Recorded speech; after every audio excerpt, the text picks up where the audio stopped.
श्रीमद् भागवत तथा गीता में भगवान ने बार बार श्रीमुख से जोर देकर कहा है कि मेरे पाने का एकमात्र उपाय भक्ति ही है।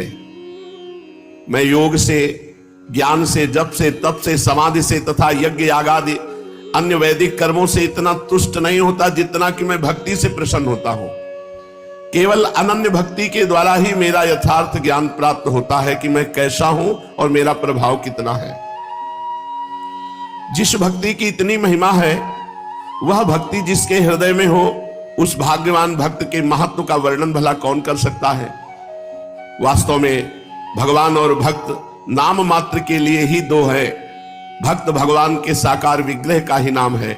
भगवान स्वयं ही कहते हैं, मैं तो भक्तों के अधीन हूं, कोई मेरा अपराध कर दे तो उसे मैं क्षमा कर भी सकता हूं, किंतु मेरे भक्त का जो द्रोही है, भक्त का अपराध करने वाला है, तो मैं क्षमा करने में असमर्थ हूं।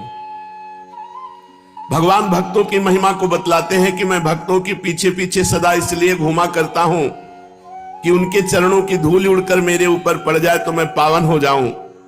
यही तक नहीं, भगवान स्वयं भक्तों का भजन करते हैं। भगवान हस्तिनापुर में ही विराजमान थे।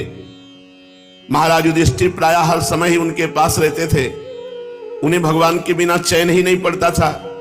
एक दिन रात्रि के 12 बजे महाराज युधिष्ठिर भगवान के स्थान पर पहुंचे तो उस समय भगवान ध्यानस्थ बैठे हुए थे। 12 बजे रात्रि के। धर्मराज बहुत देर तक हाथ जोड़े खड़े रहे। कुछ काल के अनंतर भगवान की समाधि भंग हुई। सामने धर्मराज को खड़े देखकर उन्होंने उनका स्वागत किया और कहा, असमय में कैसे आ गए। धर्मराज जी ने नम्रता पूर्वक निवेदन किया, भगवान और बातें तो मैं फिर पूछूंगा, इस समय जो मुझे बड़ा भारी संशय हुआ उसका पहले उत्तर दीजिए। आप चराचर जगत के एकमात्र स्वामी हैं, संपूर्ण प्राणियों के आप ही भजनीय हैं। ऋषि, महर्षि, देव, दानव, देवता, मनुष्य सभी आपका ध्यान करते हैं। और इस समय मैंने देखा कि आप ध्यान कर रहे हैं। किसका? सारा जगत, ऋषि, महात्मा तो सब आपका ध्यान करते हैं, आप किसका ध्यान कर रहे थे? ये मुझे बड़ा कौतूहल हुआ। आप किसका ध्यान कर सकते हैं? धर्मराज के प्रश्न को सुनकर भगवान हंसे और मंद मंद मुस्कान के साथ बोले, धर्मराज, ये ठीक है कि संपूर्ण जगत मेरा भजन करता है, किंतु मैं अपने भक्तों का भजन करता हूं। मैं सदा भक्तों के ध्यान में मग्न रहता हूं। यह सुनकर धर्मराज ने पूछा, इस समय आप किस भक्त का ध्यान कर रहे थे प्रभु? भगवान ने गदगद कंठ से कहा, जिन्होंने सर्वस्व त्याग कर केवल मेरे में ही अपने मन को लगा रखा है, जो 6 महीने से बाणों की सैया पर बिना कुछ खाए पिए मेरे अनन्य ध्यान में मगन है। मैं उन भक्तराज भीष्म पितामह का ध्यान कर रहा था। भगवान की भक्तवत्सलता की बात सुनकर भक्ति की सर्वश्रेष्ठता के संबंध में किसे संशय रह सकता है। भगवान ही इस जगत के एकमात्र आश्रय हैं। उनकी भक्ति उनकी कृपा के बिना प्राप्त नहीं हो सकती। ज्ञान, कर्म तथा भक्ति के वे ही एकमात्र प्रवर्तक हैं। जब कर्म की शिथिलता देखते हैं तब आप नरपति विशेष के रूप में उत्पन्न होकर कर्म का प्रचार करते हैं। जब ज्ञान का लोप देखते हैं तब मुनि विशेष के रूप में प्रकट होकर ज्ञान का प्रसार करते हैं। और जब भक्ति को नष्ट होते देखते हैं तब भक्त विशेष का रूप धारण करके भक्ति की महिमा बढ़ाते हैं। उन्हें स्वयं कुछ भी कर्तव्य नहीं होता, क्योंकि वो स्वयं परिपूर्ण स्वरूप है। लोक कल्याण के निमित्त वे स्वयं आचरण करके लोगों को शिक्षा देते हैं। भगवान के लिए कोई बात सहसा या अकस्मात नहीं है। जिस प्रकार नाटक का एक अभिनय देखने के अनंतर हम प्रतीक्षा करते रहते हैं कि देखें अब क्या होगा, इतने में ही रंगमंच पर सहसा दूसरे नए पात्रों को देखकर हम चकित हो जाते हैं। किंतु नाटक के व्यवस्थापक के लिए इसमें सहसा या अकस्मात कुछ भी नहीं। वो जानता है इसके बाद इनको पेश करना है। उसे आदि से अंत तक संपूर्ण नाटक का पता है कि इसके बाद कौन सा पात्र क्या अभिनय करेगा। इसी प्रकार इस जगत के रंगमंच पर भगवान जो नाटक खेला रहे हैं उसका उन्हें रत्ती रत्ती का पता है। उनके लिए भविष्य के गर्भ में कोई बात छिपी नहीं। भविष्य का पर्दा तो हम अज्ञानियों के नेत्रों पर पड़ा हुआ है। हम किसी घटना को देखकर ही उसे नई और सहसा उत्पन्न हुई बताने लगते हैं। यही हमारी अपूर्णता है। कार्य को देखकर कारण के संबंध में सोचते हैं, किंतु दिव्य दृष्टि वाले कारणों को पहले ही समझ जाते हैं, इसलिए उन्हें किसी भी घटना में कोई आश्चर्य नहीं होता। साके 1407 संवत 1542 विक्रमी फाल्गुन की पूर्णिमा का शुभ दिवस जो कल निकल है, आज उत्सव मनाया जाता है जन्म का, महाप्रभु का गौर पूर्णिमा कही जाती है जो कल पूर्णिमा कही। संपूर्ण भारतवर्ष में प्रसन्नता छाई हुई है। रामकृष्ण के मानने वाले सभी हिंदुओं के घरों में अपनी अपनी शक्ति के अनुसार सुंदर सुंदर पकवान बनाए गए हैं। सबों ने अपने अपने घरों को लीप पोत कर स्वच्छ और सुंदर बनाया है। बहुत पहले सतयुग में आज के दिन भक्तराज प्रहलाद ने अग्नि में प्रवेश करके भक्ति की विशुद्धता, पवित्रता और निर्मलता दिखाई थी। भगवत भक्ति के कारण उनके पिता की भगनी होली, जो इन्हें गोद में लेकर अग्नि में बैठी थी, स्वयं जल गई, किंतु प्रहलाद जी का बाल भी बाका नहीं हुआ। इसी कारण भक्तों में अत्यंत ही आह्लाद उत्पन्न हुआ और तभी से आज तक यह दिन परम पवित्र समझा जाता है। आज के दिन जीवन में नवजीवन का संचार होता है। वर्ष भर की सभी बातें भुला दी जाती हैं। आज किसी से द्वेष या वैर नहीं माना जाता। द्वेष वैर भुलाकर अग्नि में स्वाहा करके सबको अबीर लगाया जाता है, गुलाल लगाया जाता है, चरण छुए जाते हैं, गले मिला जाता है। साल भर के वैर द्वेष और अशुभ कर्मों को होली की ज्वाला में स्वाहा कर दिया जाता है। आज के दिन शत्रु मित्र का कुछ भी विचार न करके सबको गले से लगाते हैं। इतने दिनों से होली होती तो थी, किंतु यथार्थ होली तो आज ही है। तभी तो भक्तों के हृदय में कोई एक अज्ञात आनंद हिलोरे मार रहा है। पंडित जगन्नाथ मिश्र अपने घर के कोने में बैठे हुए हैं। इनके पास सांसारिक धन वैभव नहीं है, फिर भी जो ब्राह्मणों का धन है, जिसके कारण ब्राह्मणों को तपोधन कहा जाता है, उस तपस्या रूपी धन का अभाव नहीं है। महाप्रभु जिस घर में प्रकट हुए, छोटा सा घर है, मिट्टी का, साफ सुथरा, संपूर्ण स्थान गौ के गोबर से लिपा हुआ है। आंगन में तुलसी का सुंदर बिरवा है, एक और गौ बंधी है और तांबे और पीतल के ही बर्तन हैं जो खूब मांज करके स्वच्छ रखे हुए। मिश्र जी किसी शास्त्र का अध्ययन कर रहे हैं। ब्राह्मणों का धन तपस्या ही होती थी। प्रायः ब्राह्मण, जो पवित्र ब्राह्मण, वो निर्धन ही होते थे। ऐसे नहीं कि रुपया पैसा को नहीं, वो तो उनके जो पुरोहित कर्म करते हैं या कोई और कर्म करते हैं। अचानक आवाज आई कि सची देवी को प्रसव पीड़ा हो रही है। घर में कोई दूसरी स्त्री थी नहीं, सास या देवरानी जेठानी, ये तो सब श्री हट निवासी थे, तो सिलहट जिसे कहते हैं। तो यहां तो केवल सची मैया थी। पंडित चंद्रशेखर आचार्य रत्न की पत्नी अपनी छोटी बहन इनको बुला लिया। धीरे धीरे वेदना बढ़ने लगी, भक्तों के अज्ञात आनंद की वृद्धि होने लगी। सूर्यास्त होने को था, किंतु पूर्णिमा का चंद्र उदय नहीं हुआ था। कारण महाप्रभु चैतन्य चंद्र के उदय होने की प्रतीक्षा मानो कर रहा था।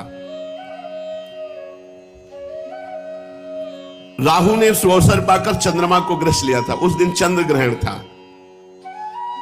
तो स्नान करने के निमित्त नवद्वीप के सभी घाटों पर स्त्री पुरुषों की भारी भीड़ लगी हुई थी गंगा जी स्नान के लिए। असंख्यों नर नारी उस पुण्य अवसर पर स्नान करने के निमित्त सब गंगा जी के किनारे एकत्र थे। उच्च स्वर से राम कृष्ण हरि की मधुर ध्वनि, भगवान नाम कीर्तन, जिसको जो भावे वो भगवान का नाम ले रहा था। सब प्रेमोन्मत्त, पता नहीं कि कौन सी लहर दौड़ी कि जितने गंगा स्नान करने आए थे सब नाच रहे हैं, आनंदित हो रहे हैं, हरि बोल कहकर। क्यों? क्योंकि इस समय नामावतार श्री गौरांग देव चैतन्य महाप्रभु का प्रादुर्भाव हुआ। सची देवी की बहन ने यह शुभ समाचार जगन्नाथ मिश्र को सुनाया कि तुम्हारे पुत्र हुआ है। 10 वर्ष के बड़े भ्राता विश्वरूप जी थे। मिश्र जी की प्रसन्नता का तो कुछ ठिकाना ही न रहा। वे तो अत्यधिक आनंदित हो गए। आनंद की सीमा न रही। क्षण भर में मोहल्ले भर में समाचार फैल गया। स्त्री पुरुष जिसने भी सुना वही जगन्नाथ मिश्र जी के घर दौड़ा आया।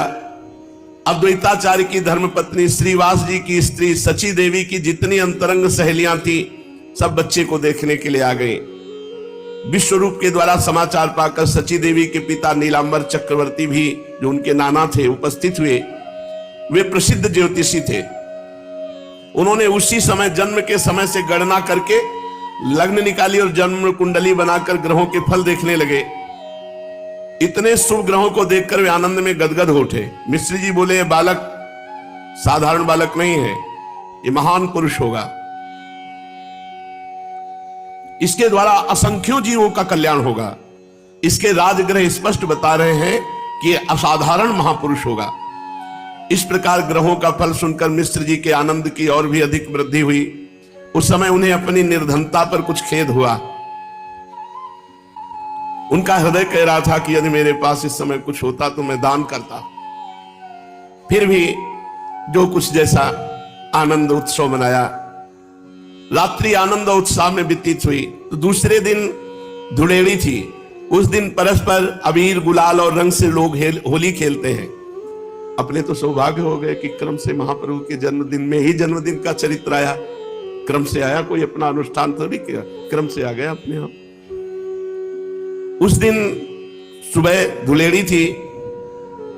अबीर गुलाल और रंग से लोग होली खेलते हैं। कट्टर से कट्टर पंडित भी स्पर्श का भेद नहीं मानते। सभी परस्पर में मिलते हैं। उस दिन भक्तों में महान आनंद रहा।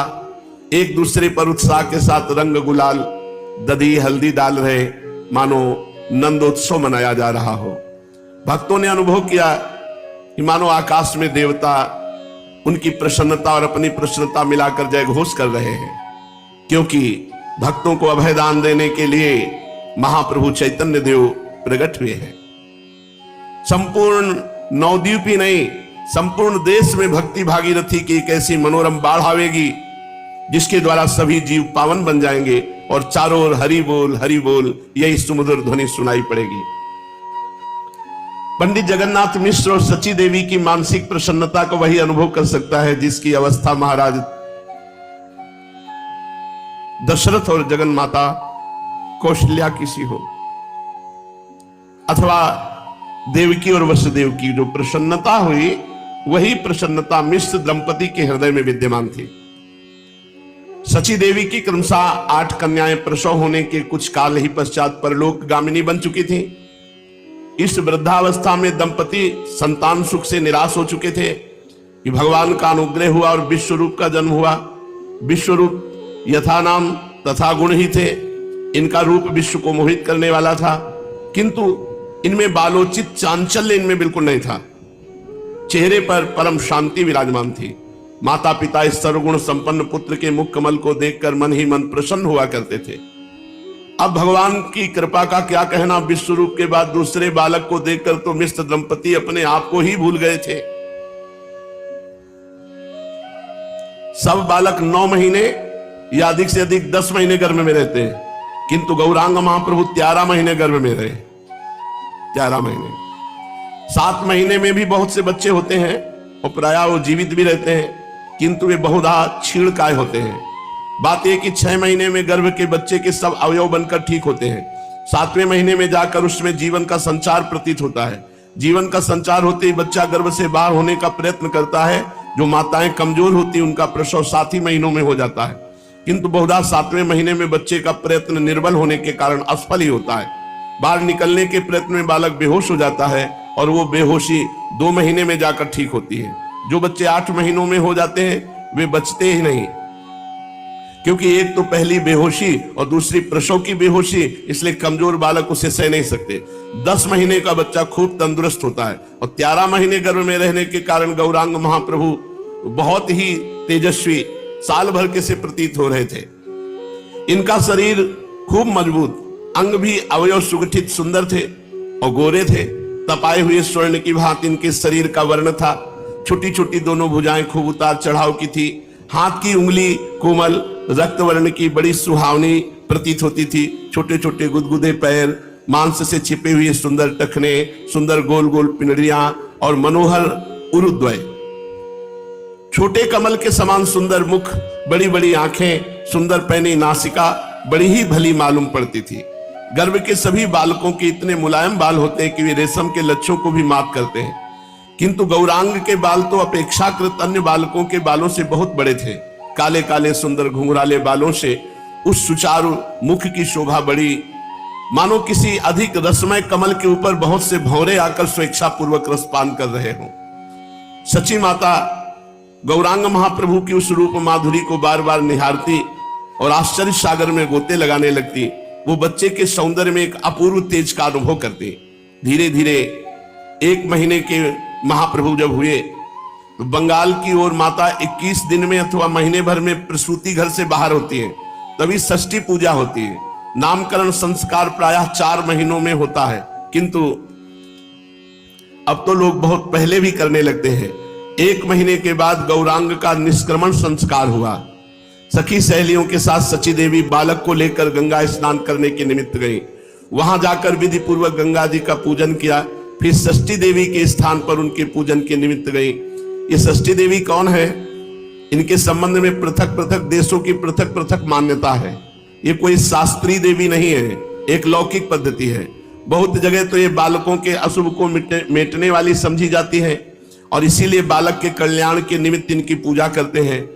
और हमारी तरफ बालक के जन्म के 6ठे दिन छठी देवी का पूजन होता है। घर की सबसे मान्य स्त्री पहले पूजा करती है, फिर संपूर्ण कुल परिवार की स्त्रियां आकर पूजा करती हैं, भेंट चढ़ाती हैं।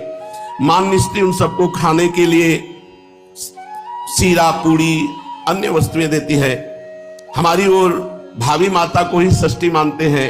ऐसी मान्यता है कि भावी माता उसी दिन रात्रि में आकर बालक की आयु भर का शुभाशुभ भाग्य में लिख जाती है।